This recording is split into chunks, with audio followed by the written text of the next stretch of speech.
مساء الخير عليكم يا اهل البلد، عاملين ايه؟ والله يا اخوانا وحشتونا. بس عايز اقول لكم على حاجه، احنا طول ما احنا عايشين في البلد دي هنشوف ونسمع عجب العجاب. اي والله زي ما بقول لكم كده عجب العجاب. تعالوا بينا كده على الشاي بتاعنا ده ما يستوي، نسمع ونشوف ازاي الشيخ خالد الجندي هو وضيوفه الدكتوره روضه حمزه ديت ولا ما عارف اسمها ايه، ازاي هيقنعونا ان احنا نعيش ب 3000 جنيه في الشهر. يلا بينا يلا بينا. ممكن 3000 جنيه يا دكتوره روضه يفتحوا بيت ويعني يقدروا يتكفلوا انه يعني على الاقل في سير الحياه يعني بشكل معقول. جايه وجايبه الميزانيه معايا بال 3000 لسه جايه من السوق قبل ما اجي الحلقه. ما شاء الله. ايوه يعني عندك اخر تحديث للبيانات اخر تحديث. حضرتك هتجيبي معلش الجبن مش هنجيب كميات كبيره عشان بتتلف بسرعه، فحضرتك هتجيبي على ربع كيلو هيقضيك الاسبوع، زودي عليه طماطم وخضار هتبقى الدنيا تمام. ربع كيلو كف اسبوع؟ ازاي؟ كلام مش منطقي. ربع كيلو كف اسبوع؟ انا عندي بيكفي، احنا 4 افراد وبيكفي. طيب. بالنسبه لي يعني هنيجي بقى للبند اللي الكل مستنيه اللي هو بند البروتين. اللحوم والاسماك. حضرتك احنا بنتكلم على 4 افراد، هتجيبي كيلو اللحمه هيتقطع 12 قطعه على 3 مرات، ادي 3 ايام لحمه. تمام. انا في مره من المرات اتفاجئت ان احنا كنا عازمين عدد معين، اتفاجئنا بعدد اكبر.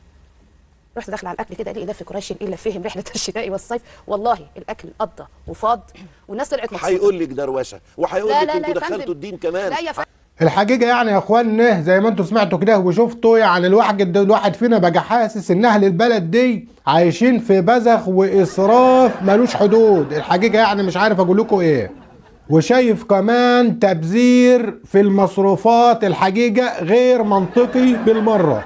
يعني مش عارف الناس دي مش شايفين وضع البلد الاقتصادي بتاعنا ماشي ازاي؟ الناس دي عايشين كده ازاي يا اخوانا؟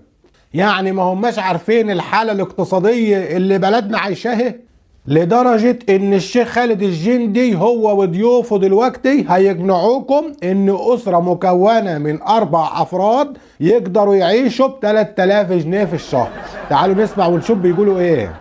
بس قبل ما نسمع ونشوف بيقولوا ايه، الحقيقه انا عايز اقول لكم ان 3000 جنيه دول يا اخوانا، 3000 جنيه دول كتير جو. ده احنا ممكن كمان نوفر منهم لدرجه ان احنا ندفع الانترنت والواي فاي وفاتوره التليفون الارضي والموبايلات والميه والكهرباء والغاز والايجار وكل حاجه. الناس دي يا جماعه عايزين ايه بالظبط؟ يلا بينا نشوف. ممكن 3000 جنيه يا دكتوره روضه يفتحوا بيت ويعني يقدروا يتكفلوا انه يعني على الاقل في سير. طبعا حضرتك ممكن يا شيخ خالد، مش ممكن ليه يعني؟ ده دلوقتي الدكتوره هتقدر تقنعك بالدليل القاطع ان 3000 جنيه يكفوك اكل وشرب طول الشهر. يلا بينا نشوف. اتفضل يا دكتوره. الميزانيه معايا بال 3000 بنفس الرقم اللي قاله بنفس الرقم ب 3000 جنيه. والناس هتاكل يوم، بتاكل كمان نص الشهر لحمه وفراخ وسمك والناس هتتشهيص اخر الشهر. لا يا اخوانا يعني الحقيقه احنا هنتشهيص شهيصه محدش في بلدنا اتشهيصها قبل كده. اي والله 3000 جنيه هيشهيصوا البلد بحالها، مش الاسره ديت بس. لدرجة ان الواد بسطويسي كل يوم الاقيه واخد ديله في اسنانه وطالع يرمح رمحة على الجميزة القديمة. اقول له رايح فين يا هلا؟ يقول لي رايح اتشهيص يا عمنا. يا خد بطل شهيصة يا هلا. لا يقول لي برضه انا ما بتعبش من الشهيصة يا عم، لازم اتشهيص كل يوم زي الشيخ خالد وضيوفه ما قالوا. قولي لنا بقى يا دكتورة هتشهيصينا ب 3000 جنيه في الشهر ازاي؟ خلينا نبقى متفقين ان الميزانية بتختلف من اسرة لاسرة، ده ما فيش اختلاف فيه. ايوه طبعا في اسره مكونه من 4 افراد ممكن جدا تصرف 3000 جنيه في الشهر، وفي اسره تانية ممكن تصرف 1200 جنيه في الشهر. قولي يا دكتوره، قولي ايتها العالمه الجليله، قولي. احنا هنحط كده بس ده مثال كخطوط ارشاديه. يلا. تمام. ومن واقع الاسعار بالمناسبه يعني. ايوه جينا للجد اهو. اهم حاجه يكون من واقع الاسعار. واخدين بالكم ازاي يا اخوانا؟ وسعر اليوم.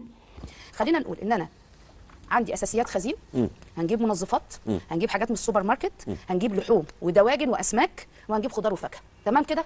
البيت هيحتاج حاجه تاني؟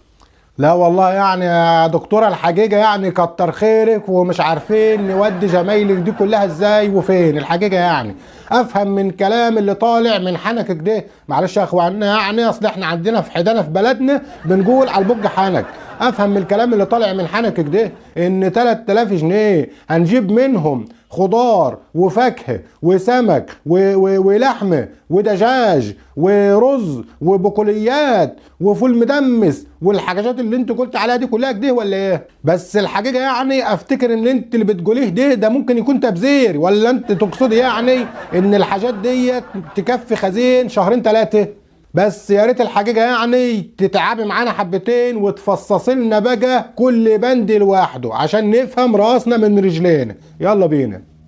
فانت حضرتك الاساسيات الخزين هتبقى ب 435، المنظفات 115 جنيه، السوبر ماركت 700 جنيه، اللحوم والدواجن والاسماك وانا كرماكم في نص كيلو لحمه بعد ما كنت شايلاه بس قلت مش مشكله، قلت يلا خليها عليا المره دي 1100 جنيه. الخضار والفاكهه ب 650. لا والله ما شاء الله عليك، يعني مش كمان درس اقتصاد، ده انت دارسه محاسبه كمان، وجبتهم بالظبط 3000 جنيه. ده ما فيش جنيه زاد ولا جنيه نقص. ايه الحلاوه دي؟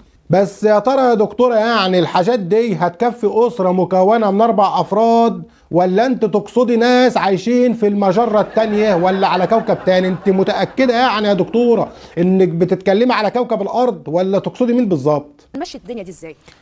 ايوه صحيح، هنمشيها ازاي؟ دي عايزه الامم المتحده عشان تمشيها بذات نفسها. طب هنعمل ايه؟ يعني يا اخوانا انا عايز اقول لك يعني يا دكتوره انت والشيخ خالد ان احنا يعني لو رفعنا دعوه قدام محكمه العدل الدوليه بذات نفسها مش هتعرف تحلها. ايه اللي انتوا بتقولوه ده يا اخوان؟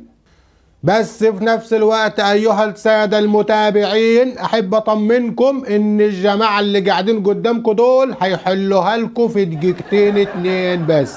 يلا بينا. خلينا بقى نقول الاساسيات دي ببنود والاسعار والكميه زي ما احنا قلنا هنمشي. لو سمحتوا يا جماعه ادينا ارقام بقى، عاوزين اصل خدوا بالكم الارقام دي ما فيهاش هزار. ادينا بقى ارقام. لسه جاي من السوق قبل ما اجي الحلقه. ما شاء الله. ايوه يعني عندك اخر تحديث للبيانات السعريه. ايوه طبعا الدكتوره يا شيخ خالد عملت تحديث للبيانات وهي جايه في الطريق، صدقني زي ما بقول لك كده دخلت على جوجل بلاي وعملت تحديث حالا، يعني ما خدش في ايديه ربع ثانيه، لدرجه ان انت لو بصيت جنب الكاميرا اليمين هتلاقي الخضار بتاع الدكتوره سايباه، على ما تخلص تصوير تاخده معاها وهي مروحه. تعالوا بقى يا اخوانا نسمع ونشوف الارقام المبالغ فيها دي. 10 كيلو رز 250 جنيه، 4 كيلو مكرونه مشكلين حضرتك هتجيبيهم من السايبه ممتازه وانا بستخدمها، اهم حاجه النفس كده وسمي الله. 4 كيلو مكرونه مشكلين سايبين هيبقوا ب 80 جنيه تقريبا. هتجيبي طبعا حضرتك لو انتوا بتستهلكوا الشعريه بكميه اكبر هتجيبي كيلو او نص على حسب استهلاكك. مكرونه قلم عشان نستخدمها عند حضراتكم طبعا كلكم ربات اسر ممتازين وعارفين. مكرونه هلاليه لسان عصفور. هتشتري 2 كيلو دقيق ب 32 جنيه، انا مزوده لكم 2 جنيه يا جماعه على فكره، المفروض ب 30 جنيه بس قلت غلي علينا بس ماشي. ربع كيلو عدس اصفر، ربع كيلو عدس بجبه اللي هيبقى نص كيلو ب 30. ده اللي الاثنين نفس السعر. كل حضرتك قلت لي ده تكلفته كام؟ كله 430 جنيه، لسه ما جبناش ال 500 لسه. مكرونه وعدس مكرونه ورز وعدس ودقيق وفول، هنجيب نص فول عادي وفول مدشوش. يوم الجمعه يا ست الكل انا بنقف وندمس الفول بيبقى زي الفل واسيبيه في اكياس في الفريزر على حسب استخدامك. يعني ده مش يعني ده يكفيك اكتر من وجبه. الحقيقه يعني يا اخوانا انا عايز اقول لكم بصرف النظر عن ان الدكتوره بتنقص من كل بند 10 15 20% من الاسعار الحقيقيه، الا ان الشيخ خالد الجندي بذات نفسه مستغرب ومش مصدق ان ازاي نص كيلو الفول المدمس هيكفي اكتر من وجبه. احب افكرك يعني يا مولانا ان الدكتوره بتقصد ان النص كيلو، انت فاهمها غلط والله، الدكتوره تقصد ان النص كيلو كده هيكفي الشهر كله مش يوم واحد ولا وجبه واحده بس، بما يعادل يعني حبايه فول لكل فرد في الاسره في اليوم والصباح الباكر. انت لسه شفت حاجه يا مولانا؟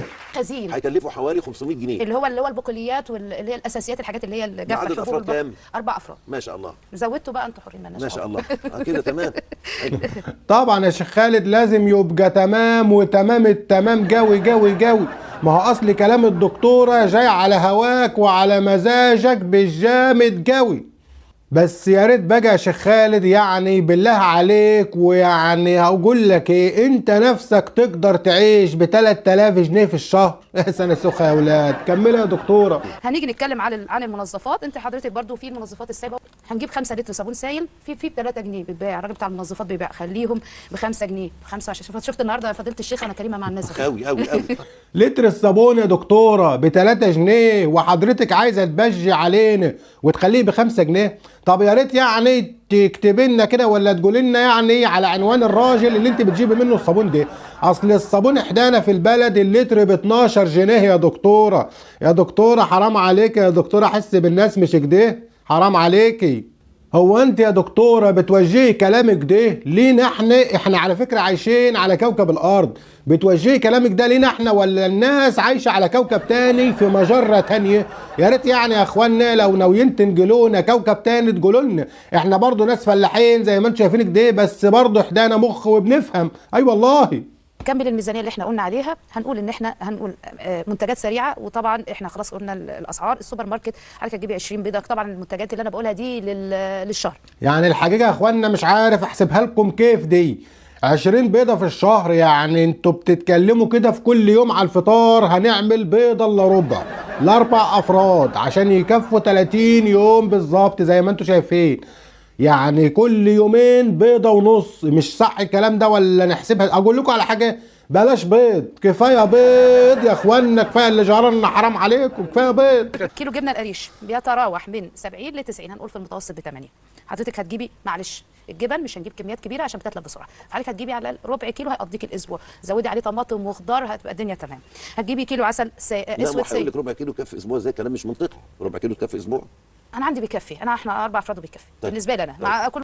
ليه يعني يا دكتورة؟ ليه انت معذبة ولادك كده ليه يا بنت الحلال؟ يعني بتجيب ربع كيلو جبنة طول الاسبوع، ليه انتوا بتحطوا لهم الجبنة في الطبق على الفطار ولا على الغدا يشموها وياكلوا جنبيها عيش؟ حرام عليك يا دكتورة اللي بتعمليه في عيالك ده، والله ما يرضى حد يا دكتورة.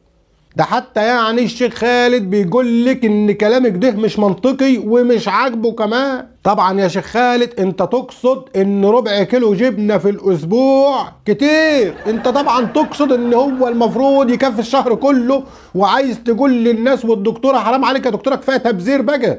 ده مقترح. تمام. هتجيبي 2 ازازه زيت ب 110. وبمناسبه الزيت على قد ما تقدري وانت بتعدي الطعام تستغني عن الزيت، تستغني عن الزيت. البطاطس بدل ما تقليها اعمليها بيوري، والله والاطفال هيحبوها برده، جميله. كنا بنعملها بلاش كمان بطاطس بالطماطم وبالثوم وبالملح والفلفل الاسود، والدنيا بتبقى تمام.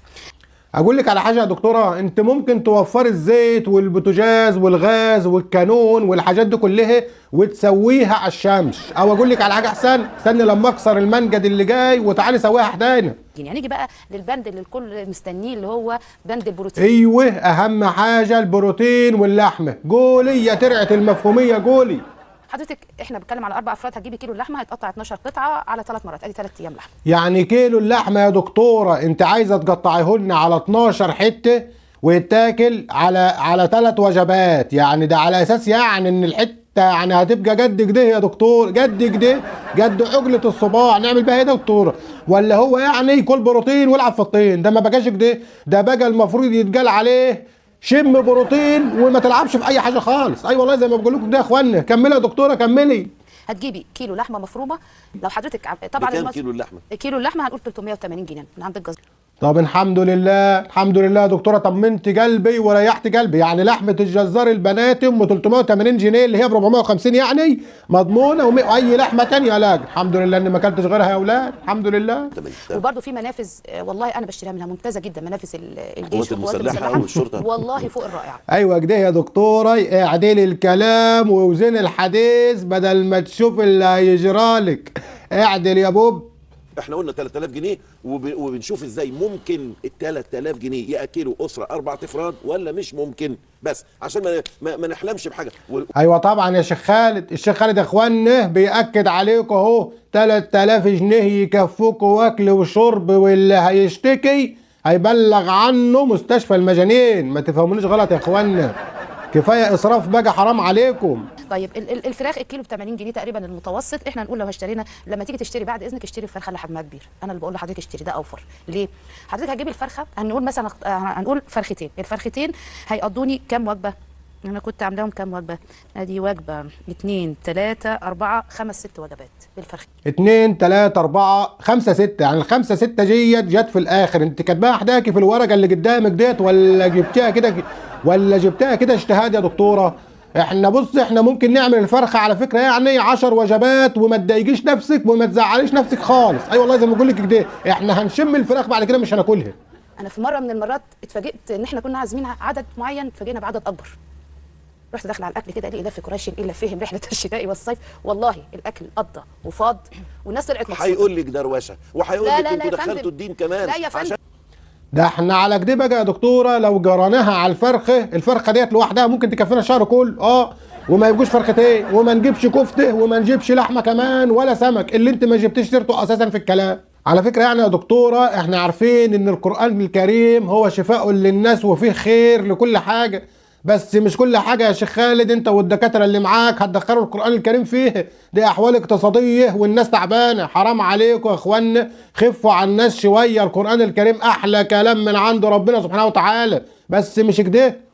طبعا يا اخوانا انا كنت بحاول افرج الهم عنكم شويه عن الكلام بصراحه اللي يحرق الدم ده، لكن في الحقيقه يعني انا ما عنديش كلام اقوله غير حسبي الله ونعم الوكيل في كل اللي بيحاولوا يستخفوا بينا ويحرقوا دمنا ويتلاعبوا بمشاعرنا قدام الرأي العام عشان يبينوا للرأي العام ان الحياة في بلدنا وردي وردي وردي. وفي الاخر يعني يا دكتوره الحقيقه عايز اوجه لك رساله مهمه قوي، يا ريت يعني بعد اذن حضرتك تسيب المجره اللي انت عايشه فيها والكواكب التانيه دي وتيجي حدانه في مجره درب التبانه عشان تشوف الاحوال حدانه عايشه ازاي والناس عايشه ازاي والدنيا ماشيه ازاي. وفي الختمه يا اخوانا يعني استاذنكم يعني يا ريت لو لسه بتتفرجوا علينا لحد دلوقتي ما تنسوش تحطوا اشتراك ولايك للقناه وتفعلوا الجرس على الكل، واستنونا في فيديوهات تانيه كتير. والسلام عليكم ورحمه الله وبركاته.